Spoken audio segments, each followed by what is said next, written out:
Attention! Attention! This is your beloved leader, Og the Exalted. There will be a special giant joy rally today at Og Memorial Stadium, honoring that intrepid space explorer, Colonel Cotton. Hear the Colonel's first words since his return from the planet Earth. You are all commanded, invited to attend.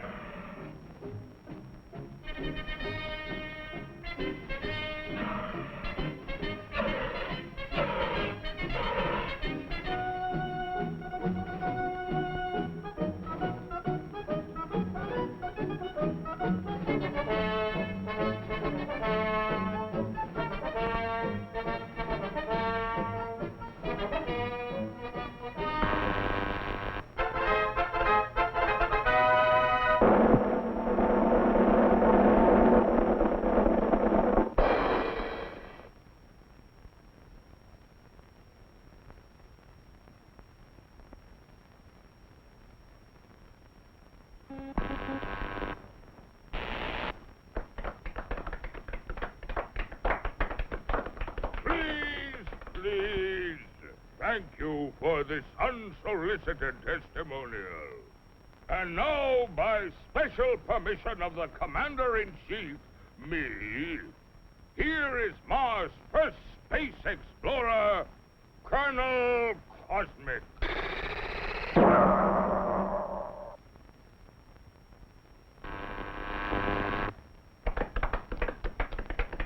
I can't tell you how happy I am to see your smiling faces once more.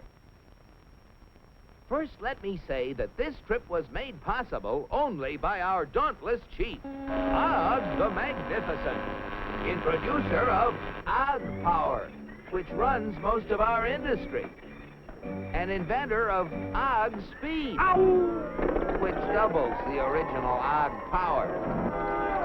A short time ago, the master was having trouble with the state limousine.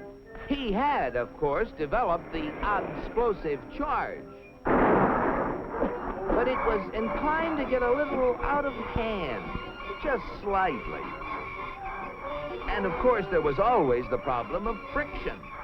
Parts rubbing together, heating up, and causing all sorts of trouble.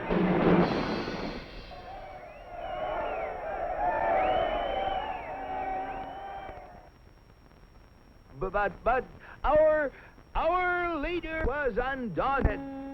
He immediately ordered our first expedition into space to bring back the secret of how other planets got their state limousines to run smoothly. The target was picked with painstaking scientific accuracy. Destination Earth. You all know with what eagerness I volunteered for the mission, and with what confidence I took off.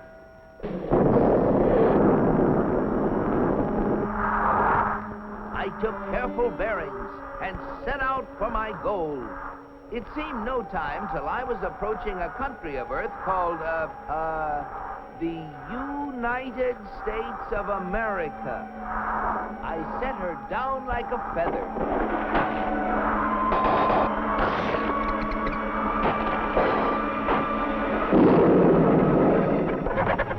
What's that, Pop?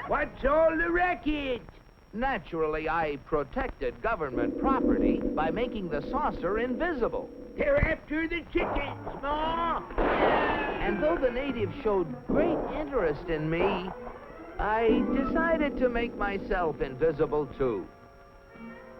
Seeing moving lights in the distance, I headed for them. What phenomenal luck! I had landed close to what seemed to be an endless procession of state limousines. They moved quickly, and yet with fantastic smoothness. I just had to get a closer look at one of those Earthmobiles.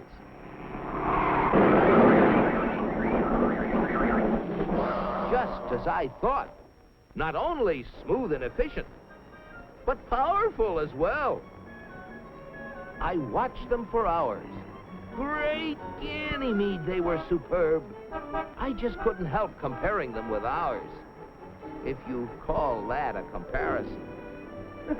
Surely these vehicles must be the property of the highest officials. I was wrong. It seems that almost everybody in this country has one of those, they call them automobiles. They use them for transportation, for business, for pleasure. They use them for all sorts of things. I found that these vehicles gather at places called service stations, where they are fed, lubricated, that's how they beat friction, and given the finest care. The source of their nourishment was something called petroleum. A power source like that must be a highly prized state secret. I had to find out about it. Perhaps the secret lay within this government archives building.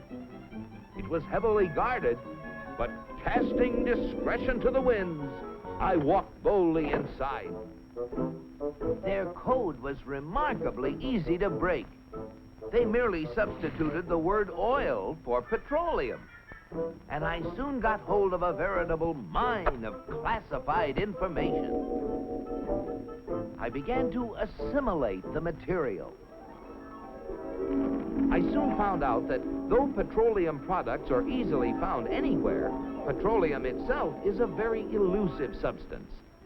Experts have to search for it constantly in all the most likely and unlikely places with all kinds of scientific devices. When they figure they found a good spot, they drill a hole in the ground called an oil well, for almost all oil lies far beneath the surface of the earth. These wells go down thousands of feet and cost a lot of money to drill. But that's no guarantee that they're going to find oil. Matter of fact, in exploratory drilling, only 1 well in 9 finds any oil at all.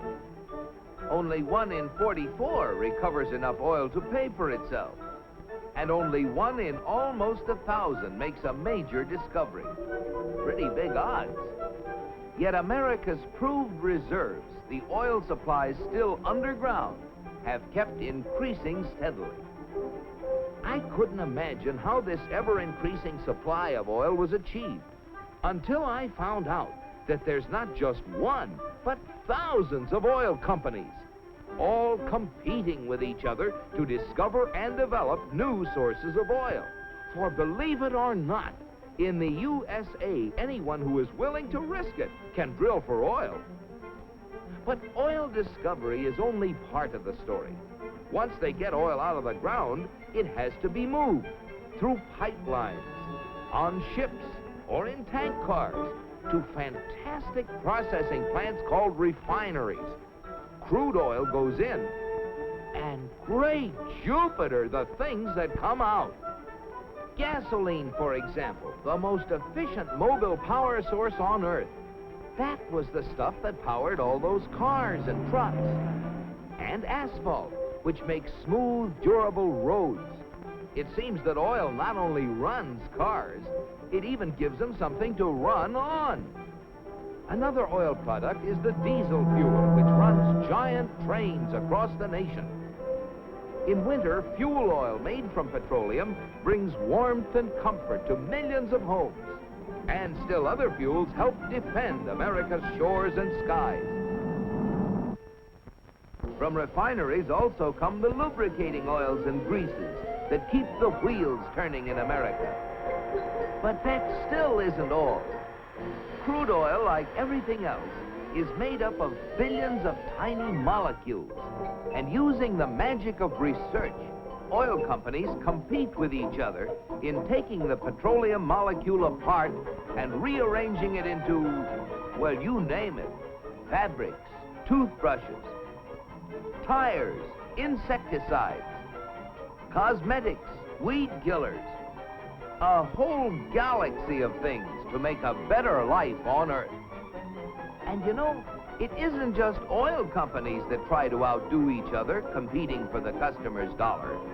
The same story is true of almost every successful business enterprise in America. The result? A higher standard of living in the USA than in any other country on the whole planet. At last, the secret was mine. And now, to get proof of my discovery, smuggled past the border guards. In spite of my infinite precautions, one of them became suspicious and gave the alarm. Come back for the eggs, did you? Yeah, Pa! And so, with the fond farewells of the natives ringing in my ears, I took off once again for Mars. My landing was a little bumpy, but I saved my precious cargo. Yes, I brought the secrets back with me, and here they are. The big secret is, of course, oil, which has brought a better life to all the people in the USA. But the key to making oil work for everybody is competition. Fellow Martians, I thank you. Very interesting, Colonel. Oil, huh? Sounds splendid. But that, what was it? Competition. Not our kind of thing at all. Why, competition is downright un-Martian. Oil? You'll have oil for everybody. That's what we need. Oh, boy, oil.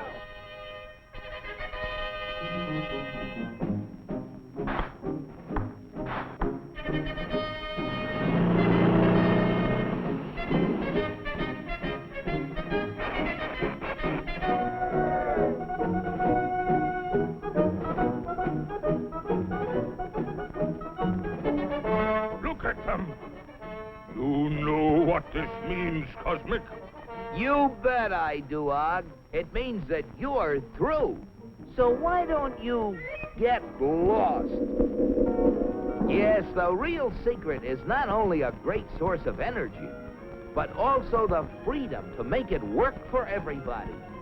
And if you have both of these things, any goal is possible. It's Destination Unlimited.